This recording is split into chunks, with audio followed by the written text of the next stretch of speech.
ꯊꯥꯏꯅ ꯃꯇꯝ ꯑꯃꯗ ꯌꯥꯝꯅ ꯏꯅꯥꯛ ꯈꯨꯟꯕ ꯃꯆꯤꯟ ꯃꯅꯥꯎ ꯃꯔꯤ ꯂꯩꯔꯝꯃꯤ꯫ ꯃꯈꯣꯏ ꯃꯔꯤꯒꯤ ꯃꯅꯨꯡꯗ ꯑꯃꯗꯤ ꯅꯨꯄꯤꯅꯤ꯫ ꯃꯍꯥꯛꯅ ꯃꯕꯨꯡ ꯑꯍꯨꯝꯒꯤ ꯃꯅꯨꯡꯗ ꯏꯇꯣꯟ ꯇꯣꯟꯕꯤꯅꯤ꯫ ꯌꯥꯝꯅ ꯀꯦꯅ ꯅꯨꯡꯉꯥꯏꯅ ꯑꯋꯥꯕ ꯑꯃꯠꯇ ꯌꯥꯎꯗꯅ ꯃꯆꯜ ꯑꯗꯨꯕꯨ ꯂꯨꯅ ꯇꯧꯕꯤꯔꯝꯃꯤ꯫ ꯃꯕꯨꯡ ꯑꯍꯜꯒꯤ ꯃꯤꯡꯅ ꯑꯀꯥꯕ, ꯑꯅꯤꯁꯨꯕ ꯃꯕꯨꯡꯒꯤ ꯑꯗꯨꯒꯤ ꯃꯃꯤꯡꯅ ꯑꯊꯧꯕ, ꯑꯇꯣꯟꯕ ꯑꯗꯨꯒꯤꯅ ꯑꯈꯝ ꯍꯥꯏꯅ ꯀꯧꯔꯝꯃꯤ꯫ ꯃꯆꯜ ꯑꯗꯨꯒꯤ ꯃꯃꯤꯡꯅ ꯊꯥꯗꯣꯏ ꯀꯧꯔꯝꯃꯤ꯫ ꯑꯊꯧꯕꯅ, "ꯍꯥꯏ ꯌꯥꯏꯃ, ꯅꯪ ꯇꯥꯕ꯭ꯔꯥ? ꯍꯧꯒꯠꯂꯨꯅꯦꯍꯦ, ꯅꯨꯃꯤꯠꯁꯦ ꯑꯥ ꯌꯧꯔꯤꯅꯦ꯫ ꯅꯪ ꯑꯃ ꯏꯕꯣ ꯊꯦꯡꯅ ꯍꯟꯖꯤꯜꯂꯛꯂꯒ ꯊꯦꯡꯅ ꯑꯣꯏꯅ ꯍꯧꯕ ꯑꯣꯏꯅ ꯇꯧꯔꯗꯅ ꯃꯤ ꯑꯣꯏꯔꯔꯣꯏꯀꯣ, ꯃꯤ ꯑꯣꯏꯔꯔꯣꯏ ꯍꯥꯏꯁꯤꯅꯦ ꯅꯪ." "ꯑꯁ ꯀꯩꯅꯣ, ꯑꯩꯁꯨ ꯊꯕꯛ ꯂꯩꯇꯅ ꯄꯪꯆꯠꯇ ꯆꯠꯄ ꯅꯠꯇꯦ ꯇꯥꯆꯧ. ꯇꯥꯆꯧꯅ ꯈꯪꯁꯨ ꯈꯪꯗꯅ ꯄꯉꯥꯡꯗ ꯍꯦꯛ ꯉꯥꯡꯉꯗꯅ ꯀꯩꯅꯣ ꯈꯪꯗꯦ." "ꯌꯥꯔꯦ, ꯊꯕꯛ ꯁꯨꯐꯝꯗꯣ ꯅꯪ ꯈꯔ ꯌꯦꯡꯁꯤꯜꯂꯨꯆꯣ ꯆꯠꯂꯣ. ꯑꯩꯁꯨ ꯈꯨꯜꯒꯤ ꯃꯤꯐꯝ ꯑꯗꯣ ꯑꯩ ꯌꯥꯎꯗꯕ ꯌꯥꯔꯣꯏ, ꯋꯥ ꯌꯥꯝꯅ ꯉꯥꯡꯒꯗꯕ ꯂꯩ." "ꯑꯩꯈꯣꯏ ꯑꯇꯣꯟꯕꯗꯤ ꯀꯥꯏ ꯆꯠꯈꯤꯒꯦ? ꯊꯕꯛ ꯁꯨꯅꯕ ꯊꯝꯕ ꯃꯤꯅꯥꯏ ꯃꯆꯥꯗꯨꯅ ꯀꯥꯏ ꯆꯠꯈ꯭ꯔꯦ? ꯅꯣꯡ ꯉꯥꯟꯕꯗꯒꯤ ꯃꯁꯛꯄꯨ ꯎꯗꯦꯅꯦ." "ꯍꯣ, ꯑꯩ ꯁꯤꯗ ꯂꯩꯌꯦ, ꯃꯅꯤꯡꯗꯒꯤ ꯁꯤꯡ ꯃꯌꯥꯝꯗꯣ ꯁꯤꯡꯒꯩꯗ ꯍꯣꯟꯖꯤꯜꯂꯨꯕ ꯉꯁꯥꯏ ꯌꯦꯟꯗꯥ ꯑꯉꯟꯕꯗꯣ ꯑꯗꯨꯗꯒꯤ ꯁꯂꯥꯏꯒ ꯑꯩꯈꯣꯏ ꯑꯅꯤ." "ꯀꯔꯤꯒꯤ ꯅꯪꯅ ꯇꯧꯔꯤꯅꯣ? ꯃꯤꯅꯥꯏ ꯃꯆꯥꯗꯨꯗ ꯑꯣꯏꯅ ꯇꯧꯍꯜꯂꯨ ꯌꯥꯗ꯭ꯔꯣ? ꯀꯔꯤꯒꯤ ꯅꯪꯅ ꯋꯥꯅ ꯇꯧꯔꯨꯔꯤꯅꯣ ꯇꯣꯟꯕ?" "ꯑꯗꯣ ꯇꯌꯥꯏꯗꯤ ꯊꯕꯛ ꯂꯩꯔꯦ. ꯊꯕꯛ ꯁꯨꯐꯝꯗ ꯑꯝꯇ ꯆꯠꯂꯨꯒꯦꯔꯣ ꯅꯪꯕꯣ?" "ꯌꯥꯔꯣꯏꯗ ꯇꯌꯥꯏ, ꯑꯩꯁꯨ ꯊꯕꯛ ꯃꯌꯥꯝ ꯑꯃ ꯇꯥꯆꯧꯅ ꯁꯤꯟꯅꯔꯤ, ꯑꯗꯨ ꯆꯠꯇꯕ ꯌꯥꯔꯣই. ꯁꯂꯥꯏꯁꯨ ꯌꯥꯎꯗꯣꯏꯅꯤ, ꯑꯩ ꯏꯇꯣꯟꯇ ꯇꯧꯕꯁꯨ ꯌꯥꯔꯣꯏ." "ꯑꯣ ꯌꯥꯔꯦ, ꯇꯥꯅꯤꯡꯗ꯭ꯔꯦ. ꯅꯁꯥꯒꯤ ꯅꯊꯧ ꯑꯗꯣ ꯆꯠꯅꯅꯕ ꯇꯧ. ꯑꯩ ꯑꯃꯨꯛꯇ ꯃꯌꯥꯝꯒ ꯋꯥ ꯇꯥꯟꯅꯔꯨꯈꯤꯒꯦ, ꯆꯠꯂꯦꯀꯣ." ꯑꯁꯤ ꯍꯥꯏꯔꯝꯂꯒ ꯊꯣꯡꯒꯥꯜ ꯇꯝꯅ ꯒꯝ ꯆꯠꯈ꯭ꯔꯦ꯫ ꯑꯊꯧꯕ ꯁꯥꯎꯅ ꯀꯥꯗ ꯄ꯭ꯔꯞ ꯆꯪꯈꯤ꯫ ꯊꯥꯗꯣꯏ ꯏꯁꯤꯡ ꯄꯨꯟꯗꯨ ꯄꯨꯗꯨꯅ ꯌꯨꯝꯗ ꯂꯥꯛꯑꯦ꯫ ꯑꯈꯝꯅ, "ꯏꯕꯦꯝꯃ, ꯅꯪ ꯏꯁꯤꯡ ꯈꯤꯇ ꯄꯨꯊꯣꯔꯛꯑꯣ. ꯇꯥꯇꯣꯟ ꯏꯁꯤꯡ ꯌꯥꯝ ꯈꯧꯔꯥꯡꯉꯤ." "ꯍꯥꯏ, ꯑꯗꯨꯒ ꯁꯂꯥꯏꯒꯤ ꯆꯥꯅꯅꯕ ꯑꯝꯇ ꯁꯦꯝꯕꯤꯔꯛꯑꯣ." "ꯍꯣꯏ ꯇꯥꯇꯣꯟ." ꯑꯁꯤ ꯍꯥꯏꯔꯝꯂꯒ ꯏꯃꯨꯡꯂꯣꯝꯗ ꯆꯪꯈꯤ ꯊꯥꯗꯣꯏ ꯏꯁꯤꯡꯒ ꯆꯥꯅꯅꯕ ꯈꯔꯒ ꯄꯨꯗꯨꯅ ꯃꯅꯤꯡꯂꯣꯝꯗ ꯂꯥꯛꯂꯤ꯫ ꯊꯥꯗꯣꯏꯅ, "ꯇꯥꯇꯣꯟ, ꯏꯁꯤꯡꯁꯤꯗ ꯂꯩꯔꯦ, ꯆꯥꯅꯅꯕ ꯍꯥꯏꯕꯗꯨꯁꯨ ꯂꯩꯔꯦ." "ꯕꯦꯝꯃ, ꯁꯤꯗ ꯄꯨꯔꯛꯑꯣ ꯀꯗꯥꯏ?" ꯏꯁꯤꯡ ꯑꯗꯨ ꯂꯧꯔꯒ ꯊꯛꯂꯤ꯫ "ꯕꯦꯝꯃ, ꯆꯥꯅꯅꯕꯗꯣ ꯅꯕꯨꯡꯗ ꯄꯤꯌꯨꯅꯦ, ꯀꯩꯅꯣ ꯂꯦꯞꯂꯒ ꯂꯩꯔꯤꯗꯨꯕꯣ?" ꯊꯥꯗꯣꯏ ꯉꯁꯥꯏꯗꯒꯤ ꯅꯨꯄꯥ ꯃꯉꯣꯟꯗ ꯂꯣꯟꯅ ꯇꯨꯃꯤꯟꯅ ꯌꯦꯡꯂꯝꯕꯅꯤ꯫ ꯃꯕꯨꯡꯒꯤ ꯋꯥ ꯑꯗꯨꯗ ꯈꯪꯄ꯭ꯔꯦꯛ ꯈꯪꯅ ꯈꯨꯝꯂꯛꯏ꯫ "ꯍꯣꯏ ꯇꯥꯇꯣꯟ, ꯏꯕꯨꯡ, ꯆꯥꯅꯕꯁꯦ ꯁꯤꯗ ꯊꯝꯂꯒꯦ, ꯆꯥꯅꯅꯕ ꯇꯧꯔꯣ." "ꯍꯣꯏ, ꯌꯥꯔꯅꯤ." ꯑꯁꯤ ꯍꯥꯏꯔꯒ ꯉꯥꯃꯣꯛ ꯑꯗꯨ ꯂꯧꯗꯨꯅ ꯇꯨꯃꯤꯟ ꯆꯥꯔꯤ꯫ ꯊꯥꯗꯣꯏ ꯅꯨꯡꯁꯤꯅ ꯌꯦꯡꯖꯩ ꯅꯨꯄꯥ ꯃꯥꯒꯤ ꯐꯖꯕ ꯃꯁꯛ ꯃꯑꯣꯡ ꯑꯗꯨꯗ꯫ "ꯇꯥꯇꯣꯟ, ꯀꯩ ꯏꯟꯖꯥꯡ ꯑꯣꯏꯅ ꯊꯣꯡꯉꯣ ꯍꯥꯏꯅꯣ?" "ꯏꯕꯨꯡꯗꯤ ꯊꯕꯛ ꯋꯥꯅ ꯁꯨꯕ ꯅꯨꯃꯤꯠꯁꯤꯗꯤꯅꯦ, ꯉꯥ ꯊꯣꯡꯕꯅꯕꯨ ꯍꯦꯟꯅ ꯆꯥꯅꯤꯡꯉꯤꯗ ꯑꯩꯕꯣ." "ꯊꯣꯡꯉꯒ ꯂꯣꯏꯔꯦ, ꯅꯆꯜꯅ ꯍꯥꯎꯅ. ꯉꯔꯥꯡ ꯇꯥꯆꯧꯅ ꯉꯥ ꯂꯩꯔꯛꯄꯗꯣ ꯀꯥꯎꯔꯕꯣ? ꯑꯩꯅꯅꯦ ꯇꯥꯇꯣꯟꯒꯤ ꯅꯇꯧꯗꯣ ꯌꯦꯡꯅꯤꯡꯕ." ꯑꯗꯨ ꯍꯥꯏꯔꯝꯂꯒ ꯅꯣꯛꯇꯨꯅ ꯆꯥꯛꯈꯨꯝꯂꯣꯝꯗ ꯆꯪꯈ꯭ꯔꯦ꯫ ꯑꯈꯝꯅ, "ꯊꯤꯗ, ꯑꯉꯥꯎꯕꯤꯁꯤꯗꯤ." ꯑꯁꯤ ꯍꯥꯏꯔꯒ ꯃꯥꯁꯨ ꯅꯣꯛꯂꯤ꯫ "ꯁꯂꯥꯏ, ꯂꯣꯏꯒꯗꯧꯔꯦ.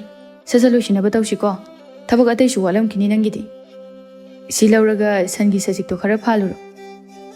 ꯑꯩꯅꯅꯦ ꯏꯁꯤꯡ ꯄꯤꯊꯛꯄꯤꯔꯝꯃꯒꯦ. ꯅꯪꯁꯨ ꯋꯥꯔꯝꯃꯅꯤ, ꯏꯆꯜꯅ ꯆꯥꯛꯁꯨ ꯂꯣꯏꯔꯛꯑꯅꯤ. ꯑꯗꯨꯅ ꯊꯕꯛꯁꯤꯡ ꯑꯁꯦ ꯆꯥꯛꯆꯥ ꯃꯥꯡꯗ ꯂꯣꯏꯅꯅꯕ ꯇꯧꯁꯤ." "ꯍꯣꯏ ꯇꯥꯇꯣꯟ, ꯑꯗꯣ ꯁꯤꯁꯨ ꯂꯣꯏꯔꯕꯅꯤꯅ ꯑꯩ ꯁꯖꯤꯛ ꯐꯥꯟꯕ ꯑꯝꯇ ꯆꯠꯂꯨꯈꯤꯒꯦ." "ꯐꯔꯦ, ꯅꯪꯁꯨ ꯆꯠꯂꯨꯔꯣ. ꯑꯩꯁꯨ ꯁꯟꯁꯤꯡꯗꯣ ꯏꯁꯤꯡ ꯑꯝꯇ ꯄꯤꯊꯛꯎꯈꯤꯒꯦ." ꯁꯂꯥꯏꯁꯨ ꯍꯣꯏ ꯍꯥꯏꯔꯝꯂꯒ ꯆꯠꯈ꯭ꯔꯦ꯫ ꯁꯣꯝꯗꯅ ꯊꯥꯗꯣꯏꯅ ꯆꯥꯛ ꯂꯣꯏꯔꯦ ꯍꯥꯏꯗꯨꯅ ꯃꯕꯨꯡꯒꯤ ꯃꯅꯥꯛꯇ ꯂꯥꯛꯇꯨꯅ ꯍꯥꯏꯔꯤ꯫ ꯑꯈꯝꯅ, "ꯕꯦꯝꯃ, ꯇꯥꯆꯧ ꯍꯣꯏ ꯇꯌꯥꯏ ꯍꯣꯏꯒ ꯍꯜꯂꯛꯄ ꯉꯥꯏꯍꯥꯛ ꯉꯥꯏꯔꯒ ꯄꯨꯟꯅ ꯆꯥꯔꯁꯤ." "ꯏꯆꯟꯕꯨ ꯆꯥꯛ ꯂꯥꯝꯃꯕꯣ?" "ꯂꯥꯝꯗ꯭ꯔꯤꯌꯦ ꯇꯥꯇꯣꯟ, ꯄꯨꯟꯅ ꯑꯣꯏꯅ ꯆꯥꯔꯁꯦ." "ꯑꯗꯣ ꯏꯕꯨꯡ ꯁꯂꯥꯏꯗꯤ ꯎꯗꯦ, ꯀꯥꯏ ꯆꯠꯈꯤꯒꯦ?" ꯂꯥꯛꯑꯅꯤ, ꯁꯟꯒꯤ ꯁꯖꯤꯛ ꯐꯥꯟꯕ ꯆꯠꯈꯤꯕꯅꯤ." ꯍꯥꯏꯅꯔꯤꯉꯩꯗ ꯃꯕꯨꯡ ꯑꯅꯤꯗꯨꯁꯨ ꯇꯨꯡꯒ ꯃꯥꯡꯒ ꯍꯟꯃꯤꯟꯅꯔꯛꯂꯦ꯫ ꯃꯈꯣꯏ ꯄꯨꯟꯅ ꯆꯥꯛꯈꯨꯝꯗ ꯄꯔꯦꯡ ꯐꯝꯂꯤ꯫ ꯊꯥꯗꯣꯏꯅ ꯆꯥꯛꯂꯨꯛꯁꯤꯡ ꯑꯗꯨ ꯑꯃꯃꯝꯇ ꯊꯥꯡꯇꯣꯛꯇꯨꯅ ꯊꯝꯂꯤ꯫ ꯄꯨꯝꯅꯃꯛ ꯁꯤꯟꯕ ꯂꯥꯡꯕ ꯂꯣꯏꯔꯗꯨꯅ ꯃꯌꯥꯝ ꯑꯗꯨ ꯆꯥꯅꯅꯕ ꯇꯧꯏ꯫ ꯑꯈꯝꯅ, "ꯕꯦꯝꯃ, ꯁꯂꯥꯏꯒꯤꯁꯨ ꯆꯥꯛꯇꯣ ꯐꯖꯅ ꯁꯦꯝꯂꯒ ꯊꯝꯕꯤꯌꯨ, ꯃꯍꯥꯛꯁꯨ ꯉꯁꯥꯏꯗꯒꯤ ꯌꯥꯝ ꯋꯥꯔꯕꯅꯤ." ꯑꯊꯧꯕꯅ, "ꯆꯥꯛꯁꯦ ꯑꯝꯇ ꯆꯥꯁꯦ, ꯆꯥꯔꯤ ꯊꯛꯂꯤꯉꯩꯗ ꯃꯤꯅꯥꯏꯗꯨꯒꯤ ꯋꯥꯗꯨ ꯅꯠꯇ꯭ꯔꯗꯤ ꯉꯥꯡꯅꯤꯡꯉꯥꯏ ꯑꯝꯇ ꯂꯩꯇ꯭ꯔꯕꯅ." "ꯀꯩ ꯋꯥꯅꯣꯗꯨꯕꯨ ꯇꯌꯥꯏ, ꯃꯤꯒꯤ ꯃꯤ ꯆꯞ ꯃꯥꯟꯅꯕꯅꯤ, ꯑꯗꯨ ꯈꯟꯊꯅꯁꯨ ꯎꯕꯗꯣ ꯂꯥꯟꯒꯅꯤ. ꯁꯂꯥꯏꯁꯨ ꯃꯤꯅꯤ, ꯁꯥꯃꯛꯇꯤ ꯅꯠꯇꯦꯗꯅ." "ꯏꯍꯦ ꯑꯉꯥꯡ, ꯅꯪ ꯃꯉꯥꯏꯔꯦꯅꯦ ꯃꯤꯅꯨꯡꯁꯤ ꯌꯥꯝ ꯂꯩꯔꯤꯁꯦ." ꯑꯁꯤ ꯍꯥꯏꯔꯒ ꯃꯃꯤꯠꯇꯨ ꯈꯥꯅ ꯌꯥꯝꯅ ꯁꯥꯎꯅ ꯌꯦꯡꯂꯛꯏ꯫ ꯑꯀꯥꯕꯅ, "ꯌꯥꯔꯦ, ꯆꯥꯛꯇꯨ ꯆꯥꯔꯣ, ꯃꯈꯥ ꯑꯃꯨꯛ ꯇꯥꯔꯛꯑꯅꯨꯀꯣ, ꯑꯩ ꯁꯥꯎꯔꯛꯇ꯭ꯔꯤꯉꯩꯗ ꯇꯨꯃꯤꯟ ꯂꯩꯌꯨ." ꯑꯅꯤꯗꯨ ꯇꯨꯃꯤꯟ ꯇꯨꯃꯤꯟ ꯂꯩꯔꯦ ꯃꯌꯥꯝꯕꯒꯤ ꯃꯆꯤꯟ ꯈꯪꯕꯅ ꯊꯥꯗꯣꯏ ꯃꯥꯒꯤ ꯊꯃꯣꯏ ꯑꯗꯨꯗꯤ ꯄꯨꯕ ꯉꯝꯗ꯭ꯔꯦ ꯇꯨꯃꯤꯟ ꯂꯣꯟꯅ ꯁꯣꯟꯖꯔꯤ ꯀꯔꯤꯒꯤꯅꯣ ꯍꯦ ꯏꯁ꯭ꯋꯔ ꯅꯍꯥꯛꯅ ꯇꯥꯏꯕꯪ ꯃꯤꯑꯣꯏꯕ ꯃꯔꯛꯇ ꯑꯅꯦꯝ ꯑꯋꯥꯡ ꯈꯥꯏꯕꯤꯔꯝꯂꯤꯕꯁꯤꯕꯣ ꯅꯪꯕꯨ ꯑꯩꯅ ꯌꯥꯝ ꯋꯥꯔꯧꯏ ꯃꯕꯨꯡꯁꯤꯡ ꯆꯥꯕ ꯂꯣꯏꯔꯗꯨꯅ ꯃꯥꯒꯤ ꯀꯥꯗ ꯆꯠꯅꯈ꯭ꯔꯦ ꯊꯥꯗꯣꯏ ꯁꯂꯥꯏ ꯍꯜꯂꯛꯄ꯭ꯔꯥ ꯍꯥꯏꯗꯨꯅ ꯁꯪꯒꯣꯜ ꯇꯝꯅ ꯂꯥꯛꯂꯦ ꯎꯔꯦ ꯁꯂꯥꯏꯅ ꯁꯪꯒꯣꯜꯒꯤ ꯃꯆꯤ ꯑꯗꯨꯗ ꯇꯨꯃꯤꯟꯅ ꯐꯝꯂꯤꯕꯗꯣ ꯊꯥꯗꯣꯏꯅ ꯃꯅꯥꯛꯇ ꯇꯞꯅ ꯆꯪꯁꯤꯜꯂꯒ ꯍꯥꯏꯔꯛꯏ ꯏꯕꯨꯡ ꯆꯥꯛ ꯆꯥꯔꯁꯤ ꯂꯥꯛꯑꯣ ꯆꯥꯛꯈꯨꯝꯗ ꯆꯪꯉꯁꯤ ꯏꯆꯟ ꯇꯥꯆꯧ ꯇꯌꯥꯏ ꯇꯥꯇꯣꯟ ꯍꯣꯏ ꯆꯥꯗ꯭ꯔꯤꯕꯣ ꯃꯈꯣꯏ ꯆꯥꯗ꯭ꯔꯕꯗꯤ ꯑꯩ ꯍꯣꯔꯦꯟ ꯀꯣꯟꯅ ꯑꯣꯏꯅ ꯆꯥꯔꯒꯦ ꯌꯥꯅꯤꯗ ꯃꯈꯣꯏꯗꯤ ꯂꯣꯏꯅ ꯆꯥꯈ꯭ꯔꯦ ꯑꯩꯗꯤ ꯆꯥꯗ꯭ꯔꯤ ꯄꯨꯟꯅ ꯆꯥꯃꯤꯟꯅꯔꯨꯔꯁꯤ ꯏꯕꯨꯡ ꯌꯥꯔꯅꯤ ꯏꯆꯟ ꯅꯪ ꯆꯥꯊꯣꯛꯎꯔꯣ ꯑꯗꯨꯒ ꯅꯕꯨꯡꯒꯤ ꯆꯥꯛꯇꯣ ꯁꯤꯗ ꯑꯣꯏꯅ ꯆꯥꯖꯔꯒꯦ ꯁ꯭ꯋꯥꯏ ꯐꯥꯎꯕꯗꯪ ꯏꯆꯟꯅ ꯄꯨꯊꯣꯛꯄꯤꯔꯛꯀꯦꯔꯥ ꯆꯥꯛꯈꯨꯝꯗ ꯆꯥꯕꯗꯣ ꯇꯌꯥꯏꯅ ꯎꯔꯗꯤ ꯑꯃꯨꯛ ꯐꯨꯕ ꯉꯥꯡꯕ ꯁꯣꯏꯗꯅ ꯇꯧꯔꯛꯑꯅꯤ ꯑꯗꯨꯅ ꯏꯆꯟ ꯑꯩꯕꯨ ꯁꯥꯎꯕꯤꯅꯨꯀꯣ ꯆꯥꯛꯇꯣ ꯑꯩ ꯄꯨꯔꯛꯑꯒꯦ ꯑꯗꯣ ꯏꯕꯨꯡꯗ ꯋꯥ ꯑꯃꯇ ꯍꯪꯅꯤꯡꯕ ꯑꯗꯣ ꯍꯧꯖꯤꯛꯇꯤ ꯅꯠꯇꯦ ꯀꯣꯟꯅ ꯑꯣꯏꯅ ꯍꯪꯉꯒꯦ ꯀꯩꯅꯣꯝꯃꯁꯨ ꯍꯥꯏꯖꯅꯤꯡꯉꯤ ꯑꯩ ꯆꯥꯛ ꯂꯧꯔꯨꯔꯒꯦ ꯑꯩ ꯆꯠꯂꯒꯦꯀꯣ ꯁꯂꯥꯏꯃꯥꯁꯨ ꯍꯥꯏꯔꯝꯂꯤꯕ ꯋꯥꯗꯣ ꯀꯔꯤꯅꯣ ꯈꯟꯗꯨꯅ ꯂꯩꯔꯤ ꯆꯥꯛꯁꯦ ꯁꯤꯗ ꯊꯅꯝꯃꯒꯦ ꯃꯌꯥꯝ ꯆꯥꯁꯤꯜꯂꯨꯀꯣ ꯏꯕꯨꯡ ꯑꯩꯅ ꯊꯣꯡꯕꯅꯤꯅ ꯍꯥꯎꯅ ꯑꯗꯨꯝ ꯆꯥꯎꯀꯣ ꯆꯥꯒꯦ ꯁꯂꯥꯏꯅ ꯑꯣꯟꯈꯠꯂꯛꯄꯗ ꯊꯥꯗꯣꯏꯅ ꯃꯨꯟꯅ ꯌꯦꯡꯂꯝꯕꯗꯨꯗ ꯃꯥꯁꯨ ꯏꯈꯪ ꯈꯪꯅ ꯃꯃꯥꯏ ꯑꯗꯨ ꯁꯠ ꯅꯣꯟꯊꯈꯤ ꯊꯥꯗꯣꯏꯁꯨ ꯏꯀꯥꯏꯃꯟꯗꯅ ꯄ꯭ꯔꯞ ꯆꯠꯈ꯭ꯔꯦ ꯅꯨꯡꯊꯤꯜꯒꯤ ꯃꯇꯝꯅꯤ ꯁꯂꯥꯏ ꯏꯃꯨꯡꯒꯤ ꯀꯨꯞꯅꯣꯝꯁꯤꯡ ꯑꯗꯨ ꯃꯥꯅ ꯂꯣꯏꯅ ꯂꯣꯏꯁꯤꯜꯂꯤ ꯉꯥꯏꯍꯥꯛ ꯐꯥꯎꯕ ꯄꯣꯊꯥꯕ ꯐꯪꯖꯗꯦ ꯊꯕꯛꯅ ꯃꯥꯒꯤꯗꯤ ꯃꯔꯨꯞꯅꯤ ꯃꯍꯥꯛ ꯊꯕꯛ ꯇꯧꯅ ꯈꯟꯖꯩ ꯀꯩꯅꯣ ꯍꯟꯗꯛ ꯃꯔꯛ ꯑꯁꯤ ꯊꯥꯗꯣꯏꯅ ꯑꯩꯕꯨ ꯃꯨꯟꯅ ꯌꯦꯡꯗꯨꯅ ꯍꯦꯛꯇ ꯂꯩꯔꯝꯂꯤꯕꯁꯤꯕꯣ ꯃꯍꯥꯛꯅ ꯃꯔꯝ ꯑꯣꯏꯔꯒ ꯑꯩꯁꯦ ꯅꯣꯡꯃꯗꯤ ꯑꯋꯥꯐꯝꯗ ꯁꯣꯏꯗꯅ ꯇꯥꯔꯛꯄ ꯌꯥꯏ ꯑꯗꯨꯅ ꯑꯩ ꯃꯍꯥꯛꯄꯨ ꯋꯥꯈꯜ ꯇꯥꯅꯅꯕ ꯐꯖꯅ ꯅꯣꯡꯃ ꯍꯥꯏꯔꯒꯦ ꯁꯂꯥꯏ ꯅꯪꯕꯨ ꯀꯩꯀꯩ ꯊꯕꯛ ꯋꯥꯠꯂꯤꯒꯦ ꯇꯥꯇꯣꯟ ꯉꯥꯅꯨ ꯌꯦꯟꯒꯤ ꯃꯆꯤꯟꯖꯥꯛ ꯁꯟꯒꯤ ꯁꯟꯊꯤ ꯍꯨꯟꯗꯣꯛꯄꯗꯤ ꯂꯣꯏꯔꯦ ꯑꯣ ꯑꯗꯨꯗꯤ ꯃꯗꯨ ꯂꯣꯏꯁꯤꯜꯂꯝꯃꯣ ꯑꯗꯨꯒ ꯑꯩꯒ ꯊꯕꯛ ꯁꯨꯕ ꯁꯤꯟꯃꯤꯁꯤꯡꯒꯤ ꯈꯨꯠꯁꯨꯃꯟ ꯑꯗꯣ ꯈꯔ ꯄꯤꯔꯨꯁꯤꯀꯣ ꯍꯣꯏ ꯇꯥꯇꯣꯟ ꯑꯊꯧꯕꯅ ꯑꯩ ꯁꯂꯥꯏ ꯍꯥꯏꯕ ꯃꯤꯅꯥꯏ ꯃꯆꯥ ꯅꯪꯕꯨ ꯀꯗꯥꯏꯗ ꯂꯩꯒꯦ ꯑꯁꯤ ꯍꯥꯏꯗꯨꯅ ꯂꯥꯛꯇꯨꯅ ꯀꯧꯔꯛꯏ ꯁꯂꯥꯏ ꯄ꯭ꯔꯞ ꯆꯪꯂꯛꯇꯨꯅ ꯇꯌꯥꯏ ꯑꯩ ꯁꯟꯊꯤ ꯁꯦꯡꯗꯣꯛꯎꯕꯅꯤ ꯀꯔꯤ ꯇꯥꯛꯄꯤꯒꯗꯕꯅꯣ ꯅꯅꯥꯎꯗ ꯍꯥꯏꯕꯤꯌꯨ ꯑꯩ ꯅꯉꯣꯟꯗ ꯉꯔꯥꯡ ꯀꯩ ꯍꯥꯏꯒꯦ ꯑꯩꯅ ꯊꯕꯛ ꯆꯠꯀꯅꯤ ꯐꯤ ꯁꯨꯔꯝꯃꯣꯅ ꯍꯥꯏꯕ ꯅꯠꯇ꯭ꯔꯣ ꯍꯧꯖꯤꯛ ꯀꯔꯤ ꯁꯦꯠꯂꯒ ꯆꯠꯇꯣꯔꯤꯒꯦ ꯍꯦ ꯃꯤꯅꯥꯏ ꯅꯆꯤꯟꯗꯨ ꯈꯨꯝꯃꯨꯅꯦ ꯇꯨꯃꯤꯟꯅ ꯂꯩꯁꯤꯟꯕꯅ ꯀꯔꯤꯝꯇ ꯀꯥꯟꯅꯔꯨꯏ ꯁꯂꯥꯏ ꯌꯥꯝ ꯀꯤꯖꯅ ꯇꯌꯥꯏ ꯑꯩ ꯊꯕꯛ ꯃꯌꯥꯝ ꯂꯣꯏꯁꯤꯟꯅꯕ ꯍꯣꯠꯅꯕꯗ ꯑꯩ ꯀꯥꯎꯊꯣꯛꯎꯔꯦ ꯑꯩ ꯁꯣꯏꯈ꯭ꯔꯦ ꯃꯇꯨꯡꯗꯗꯤ ꯁꯣꯏꯗꯅꯕ ꯍꯣꯠꯅꯖꯒꯦ ꯑꯊꯧꯕ ꯁꯥꯎꯅ ꯆꯦꯟꯁꯤꯜꯂꯒ ꯁꯂꯥꯏꯕꯨ ꯅꯝꯁꯤꯟꯗꯨꯅ ꯄꯪꯐꯨꯗ ꯐꯨꯖꯤꯜꯂꯤ ꯈꯪꯕ꯭ꯔꯥ ꯃꯤꯅꯥꯏ ꯃꯆꯥ ꯅꯊꯤꯕꯣꯡꯅ ꯃꯌꯥꯝ ꯑꯃ ꯆꯥꯔꯒ ꯅꯇꯟꯅ ꯃꯔꯣꯜ ꯑꯃ ꯇꯜꯂꯤꯕ ꯑꯩꯈꯣꯏ ꯇꯥꯆꯧꯁꯤꯅ ꯃꯤꯅꯥꯏ ꯀꯔꯝꯅ ꯁꯤꯖꯤꯟꯅꯒꯅꯤ ꯍꯥꯏꯕ ꯐꯥꯎꯕ ꯈꯪꯗꯦꯅꯦ ꯁꯤꯈ꯭ꯔꯣ ꯅꯪꯗ ꯁꯤꯖꯈ꯭ꯔꯣ ꯑꯁꯤ ꯍꯥꯏꯔꯒ ꯄꯪꯐꯨꯗ ꯐꯨꯏ ꯇꯟꯖꯥꯗꯨꯗ ꯑꯈꯝ ꯊꯥꯗꯣꯏ ꯆꯪꯁꯤꯜꯂꯛꯇꯨꯅ ꯈꯥꯝꯃꯤ ꯀꯩꯅꯣ ꯇꯌꯥꯏꯅ ꯇꯧꯕꯤꯔꯤꯕꯁꯤꯕꯨ ꯀꯩꯅꯣ ꯑꯉꯥꯡꯁꯦ ꯂꯦꯝꯅ ꯆꯥꯔꯒ ꯇꯨꯝꯂꯒ ꯂꯩꯕꯗꯤ ꯅꯠꯇꯦꯗꯅ ꯑꯗꯨꯛ ꯌꯥꯝꯅ ꯃꯤꯅꯨꯡꯁꯤ ꯂꯩꯇ꯭ꯔꯤꯕꯗꯣ ꯀꯔꯤꯒꯤꯅꯣ ꯍꯦ ꯁꯤꯗ ꯅꯪꯒꯤ ꯅꯊꯧ ꯀꯩ ꯂꯩꯒꯦ ꯑꯍꯩ ꯑꯄꯥ ꯌꯥꯝ ꯁꯥꯔꯛꯀꯅꯨ ꯅꯁꯛꯇꯣ ꯌꯦꯡꯗꯦ ꯌꯥꯝ ꯊꯨꯅ ꯆꯠꯂꯣ ꯊꯥꯗꯣꯏ ꯄꯥꯎꯗꯣ ꯃꯕꯨꯡ ꯑꯀꯥꯕꯗ ꯇꯝꯖꯩ ꯃꯕꯨꯡꯗꯨ ꯏꯃꯨꯡꯗꯒꯤ ꯊꯣꯔꯛꯇꯨꯅ ꯍꯥꯏꯔꯛꯏ ꯍꯩ ꯌꯥꯏꯃ ꯌꯥꯔꯦ ꯈꯔ ꯐꯨꯔꯕꯗꯤ ꯇꯣꯛꯂꯣ ꯍꯩ ꯁꯂꯥꯏ ꯅꯪꯁꯨꯅꯤ ꯃꯤꯅ ꯋꯥ ꯑꯃ ꯍꯥꯏꯔꯝꯂꯕꯗꯤ ꯅꯪꯁꯨ ꯇꯧꯕ ꯌꯥꯗ꯭ꯔꯣ ꯑꯔꯦꯝꯕꯗ ꯅꯅꯝ ꯅꯥꯔꯒ ꯇꯣꯛꯂꯤꯕꯗꯣ ꯇꯟꯗ꯭ꯔꯣ ꯍꯥꯏꯗꯣꯔꯛꯂꯤꯕ ꯋꯥꯗꯨꯗ ꯊꯥꯗꯣꯏ ꯌꯥꯝꯅ ꯁꯥꯎꯅꯤꯡꯅ ꯃꯕꯨꯡꯗ ꯌꯦꯡꯂꯤ ꯃꯕꯨꯡ ꯑꯇꯣꯝꯕꯅ ꯁꯂꯥꯏ ꯍꯧꯒꯠꯂꯨꯁꯦ ꯇꯥꯇꯣꯟꯗ ꯄꯥꯏꯔꯛꯎꯁꯦ ꯕꯦꯃꯥ ꯇꯥꯇꯣꯟꯒꯤ ꯀꯥꯗ ꯂꯩꯕ ꯍꯤꯗꯥꯛꯇꯣ ꯄꯨꯔꯛꯑꯣ ꯑꯁꯣꯛꯄꯁꯤꯗ ꯈꯔ ꯍꯥꯞꯄꯤꯁꯤ ꯊꯥꯗꯣꯏ ꯀꯥ ꯇꯝꯅ ꯆꯠꯂꯦ ꯑꯊꯧꯕꯅ ꯁꯛꯇꯥ ꯑꯁꯤꯒ ꯍꯦ ꯑꯉꯥꯡ ꯅꯪ ꯑꯍꯩ ꯑꯄꯥ ꯌꯥꯝ ꯁꯥꯔꯗꯅ ꯑꯁꯤ ꯍꯥꯏꯔꯝꯂꯒ ꯃꯃꯤꯠ ꯑꯗꯨ ꯈꯥꯅ ꯃꯈꯣꯏ ꯑꯅꯤꯗ ꯌꯦꯡꯂꯝꯂꯒ ꯆꯪꯈ꯭ꯔꯦ ꯑꯀꯥꯕꯁꯨ ꯀꯔꯤꯁꯨ ꯍꯥꯏꯔꯝꯗꯅ ꯃꯥꯒꯤ ꯀꯥꯗ ꯆꯪꯈꯤ ꯑꯈꯝꯅ ꯁꯂꯥꯏꯕꯨ ꯃꯥꯒꯤ ꯁꯪꯒꯣꯜ ꯃꯅꯥꯛꯇ ꯂꯩꯕ ꯀꯥ ꯑꯗꯨꯗ ꯄꯨꯔꯛꯇꯨꯅ ꯐꯝꯊꯍꯜꯂꯤ ꯊꯥꯗꯣꯏꯅ ꯇꯥꯇꯣꯟ ꯍꯤꯗꯥꯛꯁꯤꯗ ꯂꯩꯔꯦ ꯕꯦꯃꯥ ꯅꯕꯨꯡꯒꯤ ꯂꯥꯏꯕꯛꯀꯤ ꯑꯁꯣꯛꯄꯁꯦ ꯍꯤꯗꯥꯛ ꯑꯃꯨꯛꯇ ꯊꯣꯝꯖꯤꯜꯂꯨ ꯇꯞꯅ ꯇꯧꯀꯣ ꯍꯣꯏ ꯇꯥꯇꯣꯟ Salai asukpadu thadoina hidak hapiri. Salai thadoina manakta nakna leiba aduda mahak khajik hainajade. Salai na Ichan yarni aina abusu khara phare. Taton gana khoi anina aibu nusibiba sa. Ai yam penjare. Thadoi saurabna yenglai. Salai su thadoi gi midyang aduda tuminna laikre. Akamna phare adudi aikoi su chalage ko ngahak potharo. Ase hairam lagam machan mabung adusu chatkre. Salai na ai muglai buktiba miyoi sibo ngasigi taibung pala sida lairam khigatra. Asuk ton mama po asibo nauna ima ipa su kainakre. Ikura singi miyot minai khambada aina kayada wakiba. Siba machet khaktuna ngasidi ai hinghori.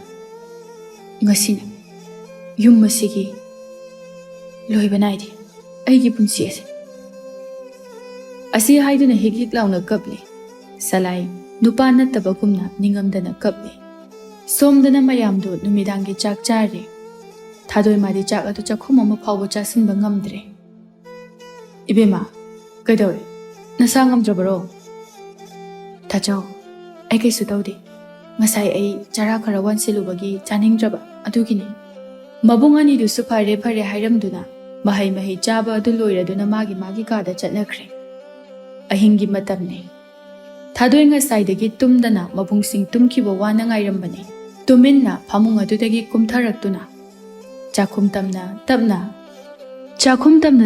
kana khanghandana laklaga maninglomda tapna thoraktuna salaina leiriba adomda lai. Thadoi chaktu tapna thamle. Aduga tapna kawrai.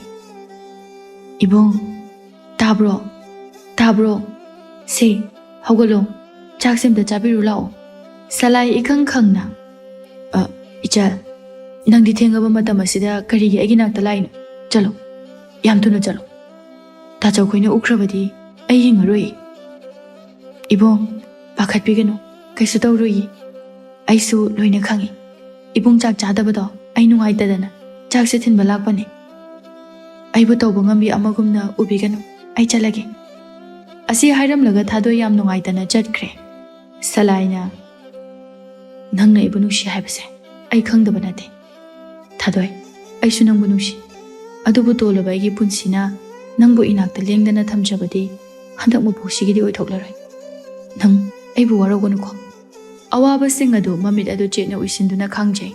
Salai ahing asi mikup amata pothaba yadana nongalagle. Mahak hawgatuna sumang thelong adu waisitlam sengkana tawri.